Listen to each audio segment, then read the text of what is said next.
Buenos días a todos, bienvenidos a nuestras conversaciones ejecutivas de los lunes de Foro de Presidentes. Como siempre, muchas gracias a nuestro equipo de presidentes que coordina este espacio y que nos apoya para traer estas charlas tan interesantes de todos los lunes. Como siempre, invitados no solamente nuestros miembros de Foro de Presidentes, sino también las personas que ustedes consideren directivos, que quieran también compartir este espacio. Muchos de nuestros miembros arrancan esta semana con sus equipos directivos. Esta es la primera reunión de la semana, entonces me parece que es una maravillosa práctica, la cual los invito a todos también a seguir y que sean cada vez más personas quienes se puedan nutrir de estas charlas iniciando la semana. Hoy una charla maravillosa con uno de nuestros miembros de Foro de Presidentes. Además, vamos a estar hablando de la gestión y protección del patrimonio familiar ante escenarios de incertidumbre. Es por eso que tenemos hoy a Edgar Suárez, miembro de Foro de Presidentes, director de Suárez Consultoría y presidente del Instituto Colombiano de la Empresa Familiar, ICOEF. Él es especialista en derecho corporativo, en empresas familiares, protección patrimonial y gobierno corporativo. También tenemos hoy a Manuel Felipe García Ospina. Él es vicepresidente de Inversiones Internacionales de Scandia, reconocido como el mejor asesor de gestión patrimonial en Colombia por Citywire en 2023 y uno de los 20 mejores asesores financieros en América Latina. Hoy se van a abordar preguntas que quizá no se están haciendo, pero que se deberían hacer. Y estas son las bases sobre las cuales se estructuró la planeación patrimonial familiar, ¿siguen siendo válidas? ¿Su patrimonio familiar está realmente blindado contra riesgos imprevistos? ¿Cómo blindar su patrimonio de crisis económicas, litigios e inestabilidad política, garantizando su solidez a largo plazo? ¿Está aprovechando al máximo las estrategias fiscales y legales disponibles? ¿Sus inversiones están preparadas para adaptarse a las nuevas realidades económicas? ¿Está construyendo un legado de riqueza o un legado de conflictos? ¿Su estrategia patrimonial está quedando obsoleta ante los cambios tecnológicos? Estas y muchas preguntas más se están haciendo, y es por eso que quiero darle en este momento la palabra a Rodrigo Escobar, quien fue gestor de esta charla, miembro del Foro de Presidentes, y quiero que Rodrigo, por favor, nos cuentes un poco más de lo que vamos a estar viviendo en esta hora de conversaciones ejecutivas. Bienvenidos a todos, bienvenidos Edgar, Manuel Felipe y por supuesto Rodrigo, bienvenido y adelante. Muchas gracias. Sí, voy a hacer una pequeña introducción para el tema va a ser bastante extenso y profundo. Entonces, quiero contarles, en un contexto global caracterizado por la volatilidad y la complejidad, la gestión estratégica del patrimonio familiar se vuelve una prioridad esencial. Este enfoque implica no solo preservar y hacer crecer los activos, sino también implementar herramientas que permitan enfrentar riesgos imprevistos, optimizar la carga fiscal y fortalecer las inversiones, incluso en escenarios de alta incertidumbre. Las family offices están incorporando cada vez más inversiones alternativas en sus estrategias, buscando diversificación, mayor rentabilidad y menor volatilidad. Estas estrategias incluyen capital privado, bienes raíces, capital de riesgo, fondos de cobertura y crédito privado. La cartera media cuenta actualmente con una asignación de 45.7 en activos alternativos. Casi el 50% de las inversiones de las family office están en productos alternativos. Sin más, quiero darle la palabra a Edgar. Bueno, buenos días a todos. Voy a empezar a compartir. Me dices Marcela, si ya está. Ya está.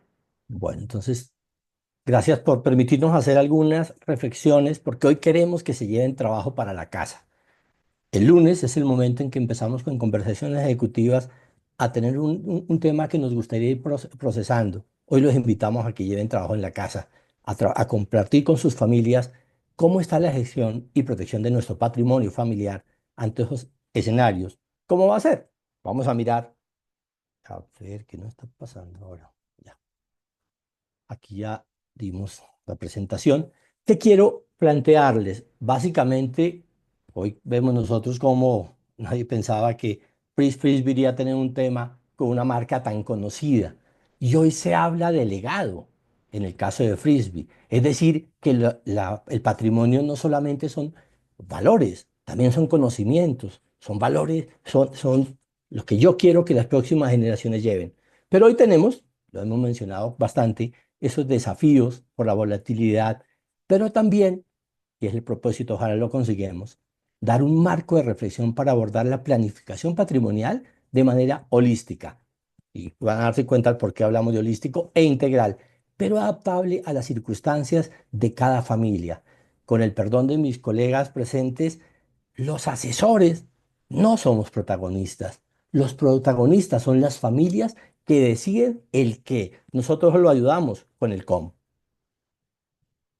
Por eso, de todo lo que hacen hoy en una transición patrimonial, que es la que me interesa mencionar, queremos decirles que esto es un proceso que tiene muchas acciones, de tal forma que logremos que ese patrimonio que construyó una familia liderado por un fundador, esta persona, que somos muchos de los que estamos aquí, pasemos de gestores a tutores, si somos capaces de enseñar a las nuevas generaciones. Aquí están los 6 pilares que queremos tocar. Yo tomaré de forma general los 4. Manuel va a tocar el quinto y al final hacemos un cierre con la tarea para la casa de la adaptación continua. Entonces, estos 5 factores significa el primero, la constitución del patrimonio, los actores del proceso que a veces los desconocemos, cómo se concilian los intereses entre ellos. Luego miraremos de forma general cuáles son las estructuras usuales en Colombia y en el exterior para que tengan como el menú y puedan entender, ah, ya entiendo, yo hice esto, otro, deseché acciones, y cómo es administrar riqueza y se adapta. Porque de antemano les decimos, esto es dinámico. Y entonces nos es tocar pensando cada momento cómo se manejaría. Estos son el primer aspecto que quisiera mencionar y es cuál fue la motivación por la cual hicimos la planeación patrimonial. Y no es que yo me reuní con mi contador y con mi fiscalista e hice una propuesta y yo ya a mis hijos les digo, estas son las tablas de la ley. En nuestra experiencia ya de más de 30 años, eso no funciona. Si los que van a heredar la estrategia no fueron consultados, nos empieza a flaquear y entrar agua en la estrategia. Entonces, cuál es lo que motiva estas 6 preguntas, esas 5 preguntas que tienen ustedes? ¿Cómo protejo nuestro patrimonio frente a esos riesgos? ¿Cómo gestionarlo, pero manteniendo la unidad familiar? ¿Qué legado queremos dejar a las familias? ¿Cómo garantizar la estabilidad familiar ante estas situaciones futuras? ¿Y cómo optimizar la carga fiscal? Esas son como los grandes grupos de preguntas que las familias desarrollarán. Al final les tenemos un regalo si quieren, pero que desarrollan de una forma más profusa las preguntas que les vamos a invitar a que trabajen en familia. Aquí viene el segundo pilar. Quien toma la decisión de la estructura y el por qué no es solo el fundador, sino que arranca él, por supuesto, con qué quiere, con qué valores y qué expectativas. Pero ojo, también tiene que estar su cónyuge para que esté protegida, que a veces son unos mecanismos tan fuertes que no da movilidad, pero también los hijos. Es decir, qué formación se les dio en la estructura, o eso es un secreto que no se toca, o en incorporación y en desarrollar ese patrimonio familiar, porque después lo recibe y no tenía ninguna preparación. Y finalmente, un tema muy complicado, ¿cómo va a participar la familia política? Es decir, ¿se va a integrar? ¿Va a opinar? Siempre recuerdo que no hay que olvidar que hay gente que se casa hasta por amor. Entonces, en estas sesiones vamos a mirar qué pasaría si en este caso uno de los hijos no tuvo esa fortuna y tuviera un divorcio eventual o etcétera. Pero también hay otros actores, es decir, los grupos de interés. Que si yo soy una familia, pero tengo socios minoritarios, ¿será que la estructura que yo hice con una fiducia, un trust, etcétera, una fundación de interés privado, donde mi socio desapareció, le da tranquilidad al minoritario? ¿O al equipo directivo se siente cómodo con esa transición que se está haciendo? Porque a lo mejor los asesores dimos ideas, pero no conocemos la realidad. Y terminamos haciendo estructuras para Dinamarca y la realidad es que es Dinamarca con una cantidad de temas distintos, empezando que a veces nos pasan algún recuerdo bautizable no declarado, es decir, un hijo extramatrimonial que aparece en una transición genera un caos enorme en términos de la protección. Y finalmente, autoridades fiscales y reguladores. Un beso como el de Shakira Piqué aterrizando, se dio cuenta que había alguien que estaba contándole los días en que permanecía en España y excedió los 180. Entonces, a veces ese grupo de interés, lo fiscal y regulador, también está atento a si nuestra estrategia funcionó. Entonces, ¿qué se busca? Conciliar. ¿Cómo lo hacen? Conociendo lo que quieren las personas, pero además ver los temas críticos. ¿En qué se discute? El equilibrio entre liquidez y reinversión, cómo se incorporan los familiares, cuánto es el beneficio que se debe tomar y qué hacer con los familiares no involucrados. Y establecen qué herramientas van a manejar, lo que hay en el protocolo o un pacto de accionistas o la oficina de administración del patrimonio familiar, que es el Family Office. Este es el menú usual que en Colombia utilizamos los abogados que estructuramos esto para protección patrimonial. Entonces, ¿qué hago? Fiducias civiles, o le entrego a mis hijos en vida, o que me reservo la propiedad, o que hago un testamento, o que liquido la sociedad conyugal. Es decir, todo esto son parte de las estructuras que usamos. ¿A qué responde? A las preguntas anteriores, no lo que al asesor le pareció estupendo porque todo el mundo se pasó a SAS. Cuidado, a lo mejor desprotejo porque esa figura no le sirve a esta familia. Pero también hay estructuras internacionales en las cuales va a trabajar Manuel en unos momentos.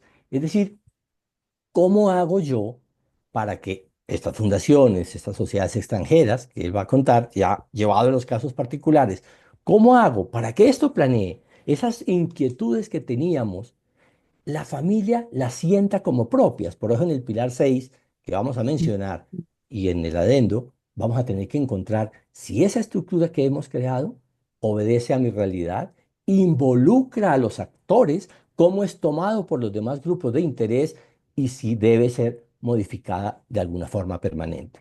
Entonces, Manuel, ayúdanos en ese momento a contar ese último pilar, cuando nosotros vamos, te voy dando la palabra, ese último pilar que es la administración de la riqueza. ¿Cuáles son los principios que encontramos? Básicamente, una administración compartida y responsable, una visión a largo plazo, aquella frase de no concentración de todos los huevos en la misma canasta, pero también educación financiera, con el ejemplo, con llevarlos, diversificación estratégica, etcétera, pero también definen el gobierno de ese patrimonio. Es decir, va a haber un consejo de familia o la junta directiva de la compañía va a asumir la doble función. Pero también vamos a separar los roles del propietario y del gestor para que no haya inconveniente y participen. ¿Y cómo vamos a documentar las decisiones? Porque la decisión no documentada se aplaude en la prosperidad, pero sanciona en la adversidad. Y finalmente, que es donde ya le hago el cambio a Manuel, ¿cómo son los instrumentos que están utilizando hoy las familias, ya sea en el Family Office, en los comités de inversión, o lo que están seleccionando los asesores externos, recomendando para esa administración de la riqueza familiar? Manuel. Bueno, Edgar, muchísimas gracias a todo el Foro de Presidentes por la invitación. Pues para mí es un honor y un placer poder acompañarlos y hablar un poco de la administración financiera de la riqueza familiar, porque en estos puntos sí que han existido cambios en los últimos años. Y bueno, pues quiero mostrarles un poco de qué sería básicamente cómo se están, digamos, desarrollando las inversiones de una familia a nivel internacional para que ustedes tengan un contexto. Entonces, este es digamos que esto es un ecosistema, esto es un diagrama de todo lo que encuentra una familia y lo que tiene disponible. Cuando uno toma, digamos, al inversionista o a la sociedad en la mitad, digamos, de todo esto, pues empieza, digamos, a ver muchas ramas y esas ramas se empiezan a unir de una manera muy interesante para poder gestionar, digamos, la riqueza. Encontramos, digamos, instrumentos característicos, digamos, de la seguridad social, como los fondos de pensiones obligatorias. Esto digamos que muchas familias que tienen sus propias empresas o sus propios negocios no piensan, digamos, tan en profundidad en pensión obligatoria, pero realmente es uno de los instrumentos más importantes desde la gestión patrimonial. ¿Por qué? Porque en sí mismo, digamos, la pensión obligatoria es un seguro contra una incapacidad, por ejemplo, eh, común, de riesgo común. Y muy poca gente, digamos, piensa en una pensión obligatoria en este estilo, pero realmente si a mí me sucede, digamos, algo, yo dejo cubierta, digamos, a mi familia sin necesidad, digamos, de temas más adicionales. Pero se van complejizando. Entran los instrumentos que tienen algunos beneficios tributarios en Colombia, como los aportes voluntarios a la pensión obligatoria, como los aportes voluntarios a los fondos voluntarios de pensiones, que es uno de los instrumentos más potentes desde el punto de vista de optimización tributaria que yo he encontrado a nivel global. Eh, Mucha gente compara los fondos voluntarios con lo que pasa en Estados Unidos con unos instrumentos que se llaman los IRA o los Roth IRA, pero realmente en Estados Unidos uno tiene un beneficio en la entrada o un beneficio tributario a la salida de los recursos. Y en Colombia tenemos un instrumento como los voluntarios que tiene un beneficio a la entrada y un beneficio a la salida. Y eso no existe casi en ninguna parte del mundo. Pero también si uno quiere diversificar, pues encuentra la otra parte abajo, que ahí está con el mapa de Estados Unidos, es invertir internacionalmente. Esto per se le brinda a uno diversificación, le brinda a uno acceso, digamos, a unos mercados que no tienen Colombia, le brinda a uno, digamos, también la facilidad, por ejemplo, de que ciertos procesos como la sucesión sean muchísimo más fáciles, así como dijo Edgar. A veces hay familias que se encuentran con, digamos, como con hijos, ¿cómo fue que dijo Edgar?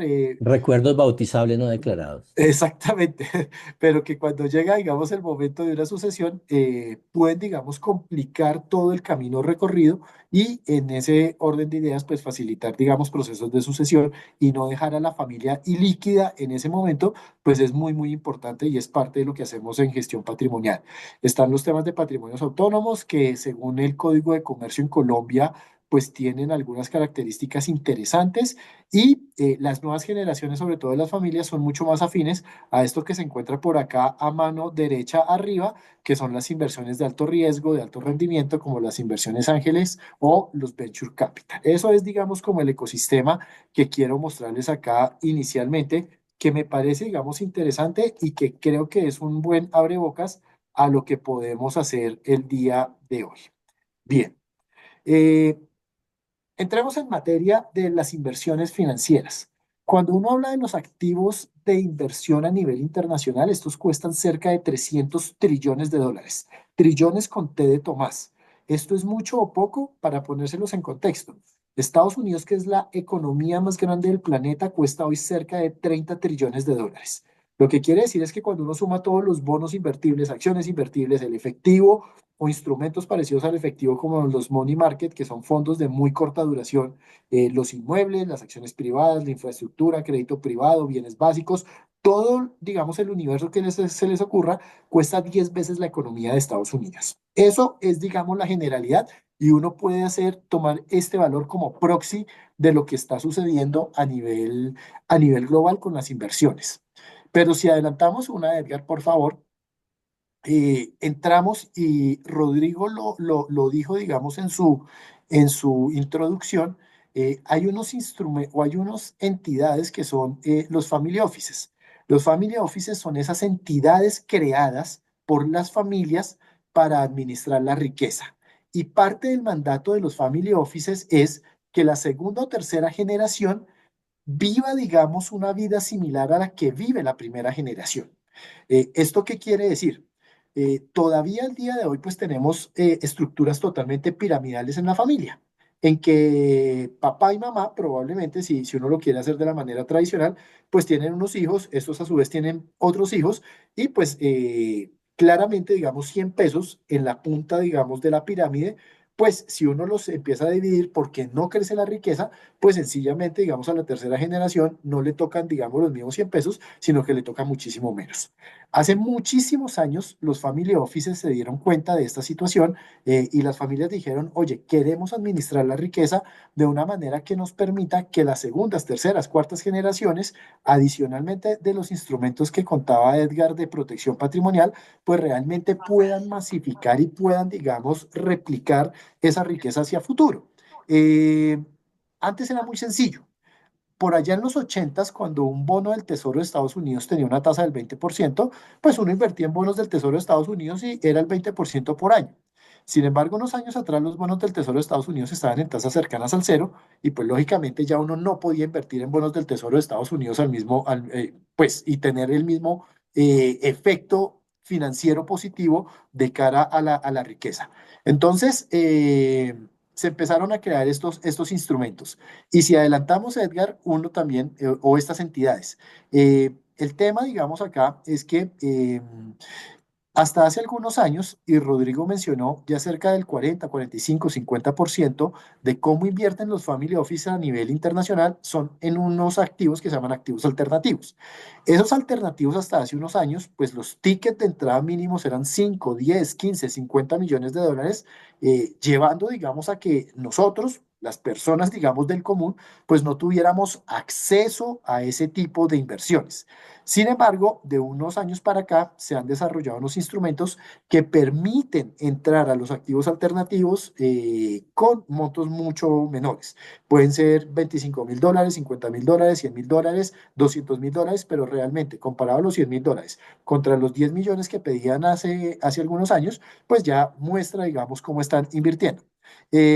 Y pongamos acá, digamos, unas diferencias básicas. Esto que se llama inversiones a nivel global son los 300 billones que les mostré. Vean ustedes que esos 300 billones pues tienen mucho efectivo, casi el 40%, acciones listadas en las bolsas de valores cerca del 32% y renta fija cerca del 23%. Cuando uno mire cómo invierten, digamos, estos instrumentos como los family office o las familias para potencializar el capital de cara a las generaciones futuras, acciones públicas, las que se encuentran en las bolsas de valores, la bolsa de Nueva York, el Nasdaq, la bolsa de Londres, la bolsa de Colombia, la bolsa de donde sea, son muy parecidas, 31%. Pero vean ustedes que el efectivo, que la mayoría de nosotros tiene un 40% en su cuenta o en instrumentos de muy corto plazo, que realmente su rentabilidad es muy baja y que se asemejan a efectivo, en las grandes familias es el 10%. ¿Tienen efectivo? La respuesta es que sí, pero tienen solo la cuarta parte de lo que generalmente tiene la gente del común en efectivo. ¿Por qué? ¿El efectivo es importante para aprovechar inversiones puntuales? La respuesta es sí, pero tener mucho efectivo realmente daña mi estrategia financiera pensando en la inversión y en la rentabilidad futura. Vean ustedes cómo empieza a diferenciarse el portafolio de las familias de los portafolios comunes. Por acá ya empiezan a aparecer acciones privadas, inmuebles privados, fondos de cobertura, crédito privado, y ese es el 45% que mencionaba Rodrigo. Entonces hay una diferencia muy grande en cómo invertimos nosotros en el común y lo que invierten, digamos, las familias que quieren potencializar su patrimonio. Edgar, adelante, por favor. Ahora, no sé cómo borrar todo esto, estas líneas, ya, listo. Entonces, ¿qué sucede? Eh, ¿Quiénes son, digamos, los que tienen como grupo general, digamos, la mayor participación de activos alternativos? Generalmente son los institucionales. Y es lógico, si yo les estaba diciendo que los tickets mínimos hasta hace unos años eran 10, 50 millones de dólares, pues los institucionales eran los que tenían el músculo y la capacidad de invertir. Los individuos súper ricos en el mundo, que son los que tienen más de 30 millones de dólares, pues son los que tienen algo parecido. Pero ya digamos unos individuos que son ricos, pero no los súper ricos en el mundo, pues solo tienen el 2%. Y nosotros, la gente del común, pues tenemos muchísimo menos de ese 2%. Entonces, Edgar, si vas adelante, pero realmente hay un espacio gigantesco para que los activos alternativos ganen participación. Al día de hoy, digamos que los activos alternativos en promedio en el mundo son cerca del 7% de los portafolios. Dentro de 5 años van a ser cerca de un 10% del portafolio. Entonces, si tenemos un patrimonio de 500 millones, 1000 millones, 2000 millones, lo que nos está diciendo esto es que en los próximos 5 años deberíamos pensar en tener 50 millones o 100 millones o 200 millones por lo menos en activos alternativos, que como les digo, pues son instrumentos mucho más fáciles y sencillos en este momento para el común.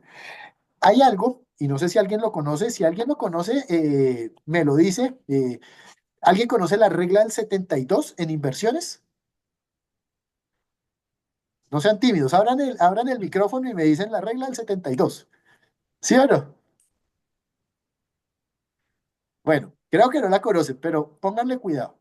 La regla del 72 lo que me dice es, coja el número 72 y divídalo entre la rentabilidad promedio de una inversión. Y eso le da el número de años en los cuales usted duplica el capital. Un ejemplo, si mi inversión retorna el 6% anual, 72 sobre 6 me da 12. De forma tal que si tengo 100 pesos invertidos al 6%, en 12 años tendré 200 pesos, el doble. Pero la regla del 72 me dice lo siguiente también. Si tengo al 12%, básicamente, entonces ese 72 sobre 12 duplico mi capital en 6 años. Por eso es que para las familias es muy importante buscar activos de alto rendimiento. Y esos activos de alto rendimiento ya no son los bonos, ya no son los CDTs, ya no es el efectivo, ya no son los fondos líquidos, ya son, digamos, activos alternativos como crédito privado, como acciones privadas, como infraestructura, como el inmobiliario privado, que realmente están rentando, y estoy hablando acá en dólares, ¿sí? Están rentando 10, 11, 15, 20, 25%, y eso es lo que ha llevado, digamos, a las familias para tratar de duplicar el capital mucho más rápido, pues invertir en este tipo de estrategias. Edgar, adelante, por favor. Ahora, miremos un poco, y esto es importantísimo. Acá hay 4 tipos de portafolio. Me voy a centrar, digamos, en dos. En el portafolio tradicional 60-40, quiere decir 60 acciones, 40 bonos. Y en uno que se llama, digamos, un portafolio de wealth o de gestión patrimonial potencializado con activos alternativos. Acá ya las acciones no son 60, son 40. Ya los bonos no son 40, son 30 y el otro 30% restante está entre infraestructura, crédito privado, inmobiliario, acciones privadas, etcétera. Pónganle cuidado, digamos, a estos dos. Pónganle cuidado porque en esta siguiente slide, Edgar, miren el efecto, digamos, de tener este tipo de estrategias. Básicamente, cuando yo tengo un portafolio tradicional, el retorno, esto es histórico, que lo hizo una casa que se llama KKR, que es una de las más grandes de activos privados a nivel global. El retorno es del 9,30 y la volatilidad que se asocia, digamos, con el riesgo del portafolio, es decir, cuánto se mueve en diferentes momentos del tiempo, está en el 12,70. Con un portafolio diversificado, como el que les dije, el retorno sube y la volatilidad baja. Y esa es la belleza de los activos alternativos y por eso las grandes familias están invirtiendo así, porque les aumenta el retorno potencial, pero les baja la volatilidad. Entonces, en momentos en los cuales que Trump dice que quiere poner aranceles y entonces China dice que le va a poner más aranceles y entonces el uno dice y el otro dice y una empresa por acá dice que no cree y que así, que el Congreso, lo que sea, en esos momentos de volatilidad en los cuales los mercados financieros se estresan mucho, estos portafolios que están diversificados con activos alternativos se mueven mucho menos y tienen muchas menos fluctuaciones. Y eso permite, digamos, a muchas personas, particularmente, digamos, el pater familia o las primeras generaciones o los dueños del patrimonio, como quieran ponerle, pues les permite, digamos, dormir mucho más tranquilos porque saben que su riqueza está creciendo a unas tasas muy interesantes, pero también protegida y mucho menos volátil que si estuviera netamente en los mercados públicos. Eso pasa. Ahora, Edgar, la siguiente. eh, Ahora, América Latina es bien particular, muy, muy particular. Cuando uno compara global, que son las líneas azules contra América Latina, a los latinoamericanos, ¿qué nos gusta? Y esto, digamos, todavía sigue siendo así en muchas partes. Nos gustan mucho los inmuebles y entonces invertir en inmuebles sigue siendo, digamos, como la panacea. Cuando uno ya mira el mundo El mundo no invierte tanto en inmuebles, sino que ya empiezan a invertir, sobre todo, digamos, por acá en la última columna que les estoy marcando, que se llaman las startups. Las startups, pues son, digamos, empresas que hasta ahora están en pleno desarrollo, pero que potencialmente dan mucha rentabilidad. Eh, los latinoamericanos todavía pensamos en invertir de la forma tradicional. Pensamos en el CDT, pensamos en la bodega, pensamos en el local, pensamos en el apartamento para arrendar, pero el mundo no se está moviendo de esa manera. El mundo se está moviendo de una manera muy, muy diferente en este caso particular y muy probablemente cuando uno se siente, digamos, con las familias acá en Colombia, esas segundas o terceras generaciones que ya empiezan a administrar parte del patrimonio, piensan mucho más, digamos, en otro tipo de inversiones que lo que piensan, digamos, los dueños originales del patrimonio. Edgar, adelante. Y aquí, digamos, es por qué, digamos, las familias en América Latina no invierten tanto como en otras partes, o qué es lo que más, digamos, les llama la atención. Aquí nuevamente, lo azul es lo global, la línea roja es América Latina, y aquí aparece algo que se llama el tema de due diligence. El due diligence, ¿qué es? Es básicamente, digamos, hacer la debida diligencia ante una inversión. Vean ustedes que en el mundo internacional o globalmente, pues eso toma, digamos, un gran parte del tiempo y del esfuerzo de las familias, pero acá en América Latina no nos parece tan importante. Acá nos parece, digamos, mucho más importante cuánto nos van a cobrar, que es por acá la estructura de comisiones que se ve abajo, eh, y, eh, y digamos qué tan seguro es esa inversión. Y es parte, digamos, de nuestra idiosincrasia. Obviamente, cuando tú cuentas con un gestor especializado, con una marca reconocida, con una entidad financiera por detrás que lleva mucho tiempo en el mercado, pues básicamente esos temas, digamos, de la seguridad empiezan a disminuir porque pues ya sabes que es una entidad confiable y probablemente le puedas dedicar más tiempo a analizar el due diligence, que es parte importante de lo que debes hacer. Ver si esa inversión sirve, digamos, a tus propósitos. Otra más, Edgar, adelante. Y cuando uno ve en qué es en lo que creen, digamos, estas empresas familiares o estas estructuras familiares creadas para administrar riqueza, pues en América Latina queremos mucho en la diversificación, eso que decían anteriormente, no pongan los huevos en la misma canasta, pero no solo no los pongan en la misma canasta, no pongan las dos canastas en el mismo camión, y no, y que el camión, que los camiones salgan a diferentes horas, pues porque de pronto pasa en la vía algo, no sé qué, se pinchan, un derrumbe, un bloqueo, lo que sea. Entonces, no es solo poner los huevos en diferentes canastas, sino diversificar realmente de una forma muy, muy, muy, muy apropiada. Entonces, ¿hay espacio, digamos, para crecer? La respuesta es sí, y así están invirtiendo las familias a nivel internacional y empiezan a hacerlo en América Latina con muchos más activos diferentes a los tradicionales bonos o acciones que generalmente invertíamos nosotros. Adicionalmente, Edgar, si quieres pasa adelante. Listo. Ya para ir concluyendo la parte de inversiones, algunas reflexiones. En los inversionistas del común, y lo puse acá entre comillas porque pues somos, digamos, la mayoría, ¿tenemos espacio para diversificar con acciones, con alternativos? La respuesta es sí. Para potencializar nuestros portafolios, la respuesta es también. Ahora se puede hacer de una manera fácil, sencilla, se puede hacer de una manera relativamente con montos bajos, entonces eso es muy importante.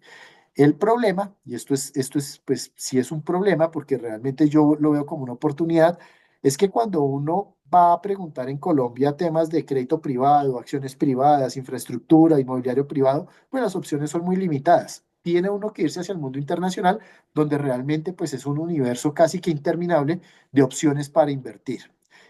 Toca delegar a gestores especializados las tareas más operativas, como ese due diligence, y aprovechar pues, los mecanismos para agrupar una cantidad de inversionistas, como son estos fondos semilíquidos que les digo, ahora le permiten a uno desde 25.000, 50.000, 100.000 dólares tener, digamos, acceso a unas inversiones que hasta hace unos años eran solo para los grandes jugadores institucionales, para las grandes familias. Ahora todos podemos tener ese tipo, digamos, de inversión. Esta segunda parte, que es un poco más corta, era algo para que Edgar les dijo pues que también íbamos a profundizar. Es un bonus track que nos están preguntando los inversionistas. Esto es básicamente cuando uno se sienta con ellos en el día tras día y le dicen, oye, Manuel, creo que tenemos una alta incertidumbre. ¿Cómo aseguro mi patrimonio? ¿Cómo logro, digamos, una optimización tributaria? Los impuestos me están costando mucho. ¿Hay algo que hacer? ¿Se puede? ¿No se puede? Eh, es difícil, pero sí hay todavía algunos mecanismos. ¿En qué invierto? Porque esa ya fue la parte, digamos, que hicimos. Y vale la pena reacomodarme hacia otro tipo de inversiones, como el crédito privado, las acciones privadas, la infraestructura.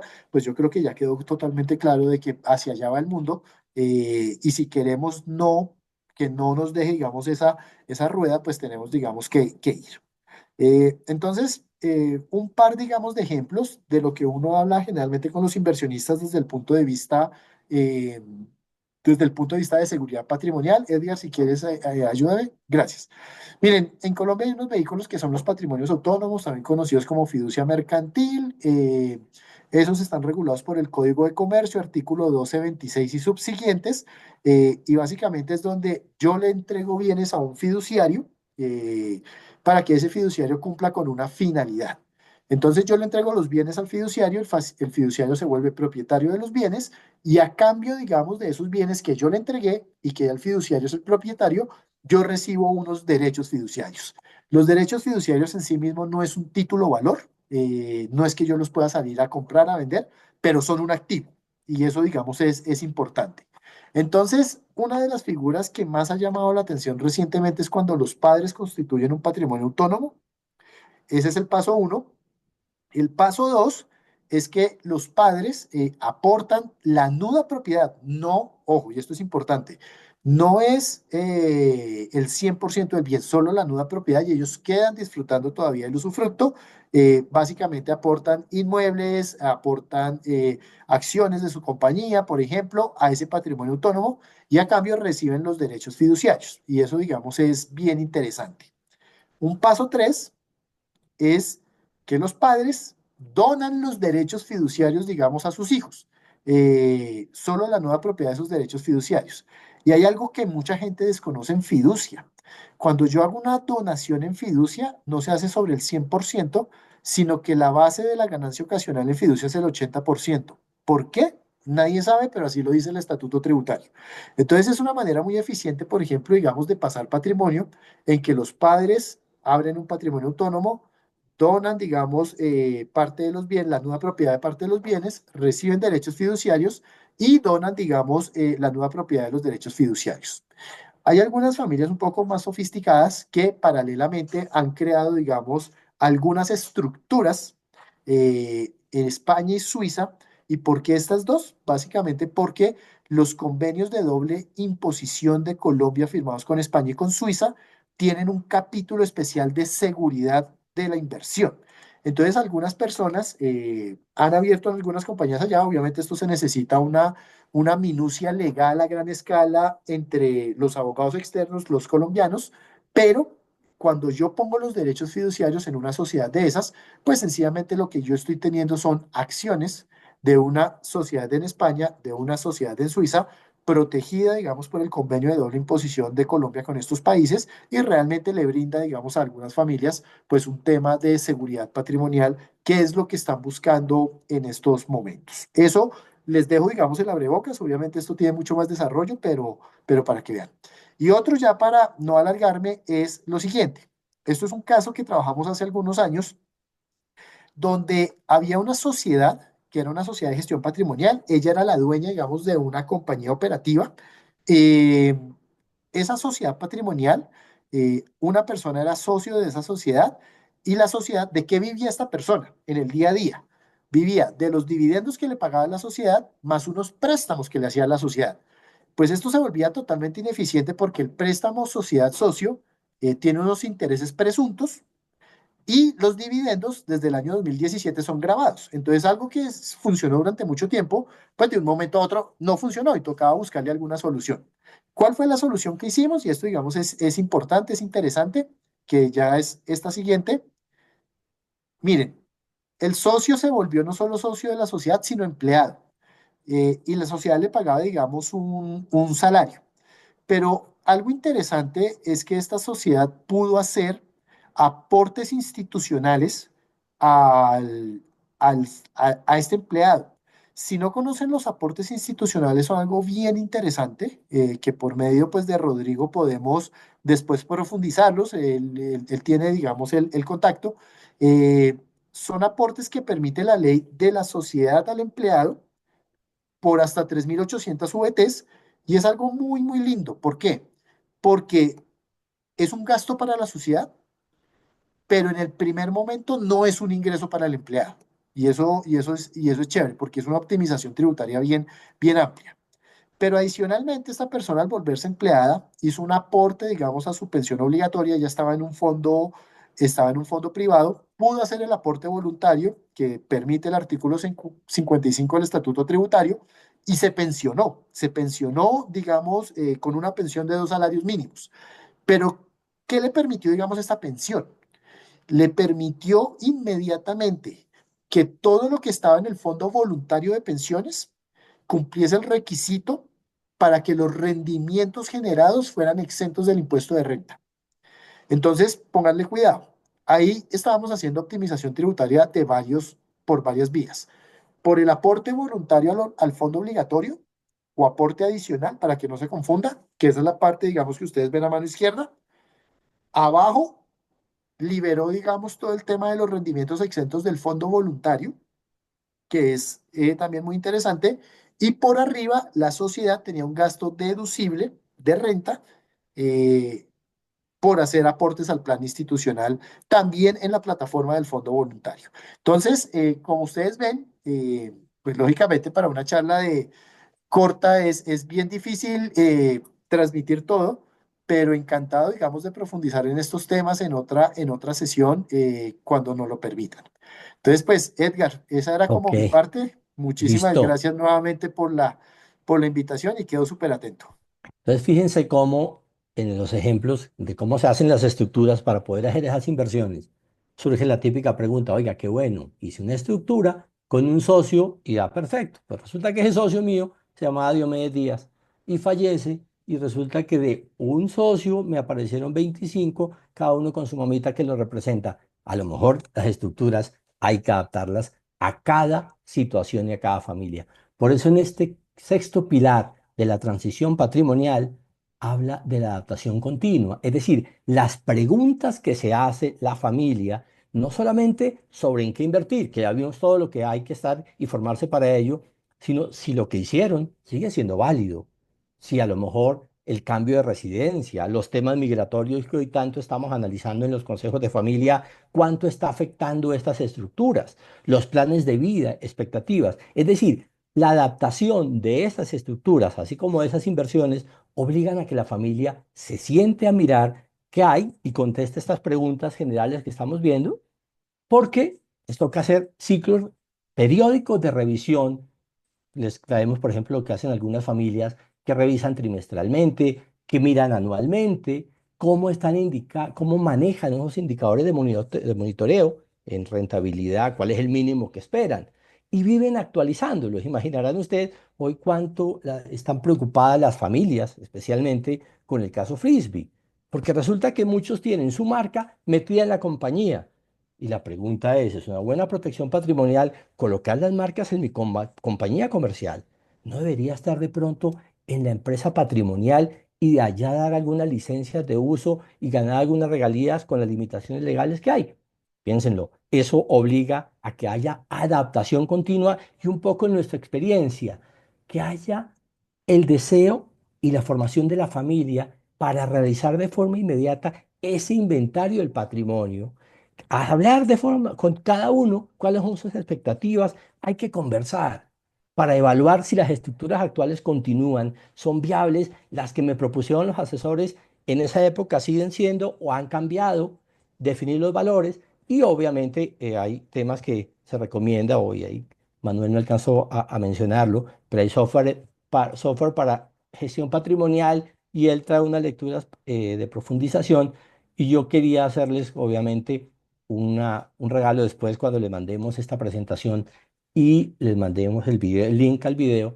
Es un diagnóstico que estamos entregando a nuestros clientes y lo vamos a colocar en redes sociales porque nos parece demasiado importante para que se converse en familia. Después hablan con los asesores, pero hablen en familia sobre qué se compone, porque quien va a manejar el patrimonio son las nuevas generaciones, pero si no los formé, puedo tener grandes consecuencias. Con el agradecimiento a la invitación, yo hoy estoy de este lado, y a todos los que aceptaron la invitación, estamos atentos a escuchar los planteamientos y preguntas. Sí, más que pregunta, digamos, un inmenso agradecimiento, digamos, me parece que eso es importante, sobre todo pues para nosotros que ya tenemos algunas canas encima, es reflexionar un poco sobre todos los nuevos instrumentos o sea, el mundo va evolucionando y hay una cantidad de nuevas opciones que se abren en el camino para poder, pues, manejar un patrimonio no necesariamente muy grande familiar, pero por lo menos los ahorros de una familia. Eso me parece muy, muy interesante ver que el mundo va cambiando y uno tiene que ajustarse a lo que está pasando y aprovechar las opciones que hay. Y uno borrarse también de la mente los medios tradicionales. Y me parece muy interesante, muy oportuna la observación o la invitación de Edgar de antes de sentarse con asesores, pues hablar con todos los involucrados en una familia de varias generaciones y ver cómo manejan eh, ese patrimonio familiar que hay. Y porque finalmente, digamos, cada vez que viene un hijo, vienen intereses diferentes, vienen unas visiones de la vida diferentes, etcétera, y eso pues hay que gestionar todo eso. Entonces, un millón de gracias, Edgar, Rodrigo y Manuel Felipe, digamos, por todos los aportes, e ilustrarnos y abrirnos la mente sobre qué es lo que se puede hacer hoy en día y cómo hacerlo.